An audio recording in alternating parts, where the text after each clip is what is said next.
बिस्मिल्लाहिर्रहमानिर्रहीम। अस्सलामुअलैकुम। कैसे हैं आप सब? उम्मीद है बिल्कुल खैरियत से होंगे।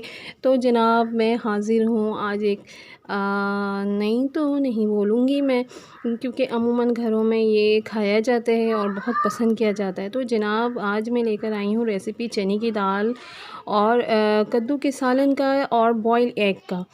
तो बनाना नहायत आसान है। मैं बहुत आसान तरीके से आज आपको बताने वाली हूँ कि किस तरह बनाना है इसे।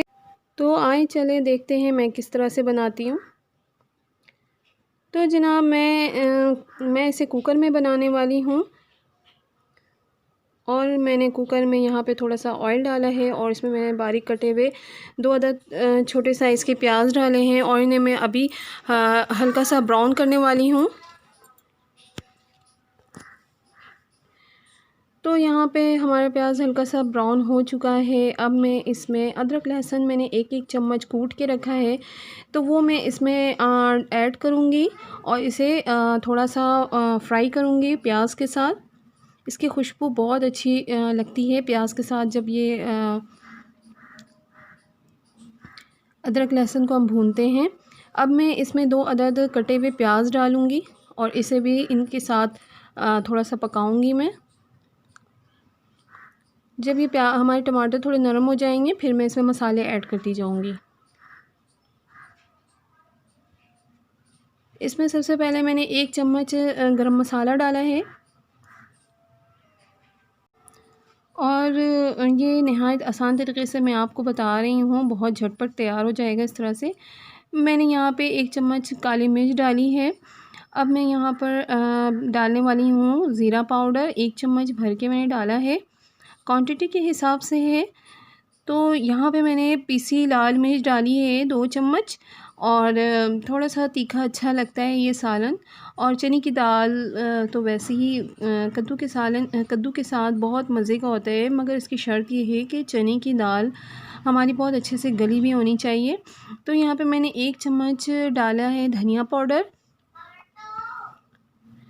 यहाँ पे मैंने हल्दी डाली है 1 चम्मच और मैं मसाले को अच्छी तरह से अब भूनूंगी। ऑयल मैंने ज़्यादा नहीं लिया है क्योंकि अगर आपको ज़्यादा ऑयली खाना है तो आप पसंद है अगर, तो आप इसमें ज़्यादा ऑयल भी डाल सकते हैं। मैंने मसाले के हिसाब से मैंने अपना तैयार किया है और ऑयल बस इतना ही मैंने डाला है कि ये ऑयल मसाला और जो तेल है ये अलग हो जाए भूनकर। अब मैं इसमें डालूँगी हरी मिर्च डालने वाली हूँ, इसको थोड़ा सा मैं इसमें पकाऊँगी। तो मैं हमेशा की तरह मैं आज भी हरी मिर्च को मैं मसाले में थोड़ा सा पका के फिर इसकी खुशबू अच्छी लगती है मुझे, तो मैं लाज़मी डालती हूँ।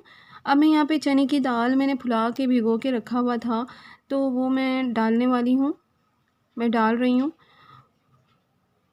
चने की दाल के बाद मैंने बारीक काट के रखा है कद्दू को मैंने बारीक बारीक काट के रखा है, ये मैं डाल रही हूँ।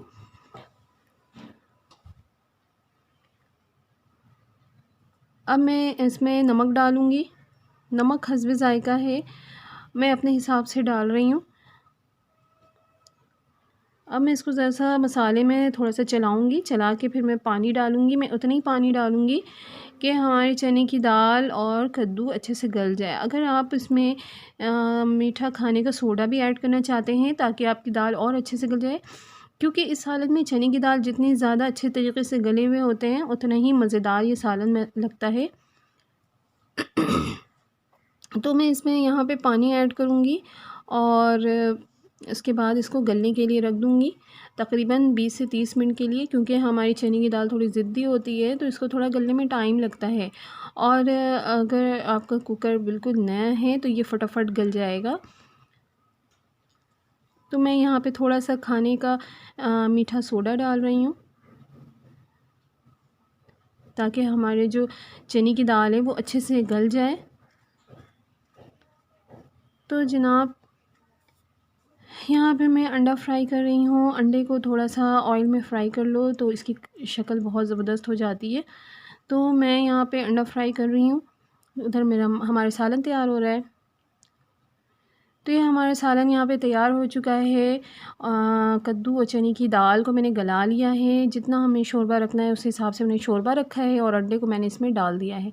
तो जनाब ये झटपट तैयार होने वाली रेसिपी है। जिस दिन समझ ना आए कि क्या बनाया जाए उस दिन आप ये बना सकते हैं।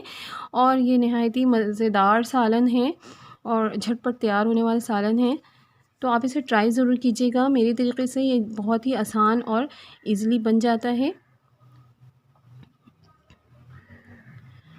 तो अगर आपको रेसिपी पसंद आई हो तो इसे लाइक और शेयर कर दीजिएगा और मेरे चैनल को सब्सक्राइब करें। मिलते हैं नेक्स्ट टाइम किसी दूसरे वीडियो में। जब तक के लिए मुझे इजाज़त दें। अल्लाह हाफ़िज़।